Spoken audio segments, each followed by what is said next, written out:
သူတို့ငန်းလေးကိုအကြောင်းပြပြီးတော့ကျမကိုဘာလို့မလဲမသိဘူးအရန်ကြောက်ရပါတယ်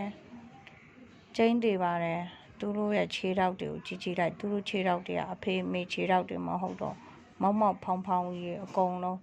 ဒီနေ့အကုန်လုံးငန်းလေးလှုပ်တော့ဆင်းလာတဲ့အချိန်မှာ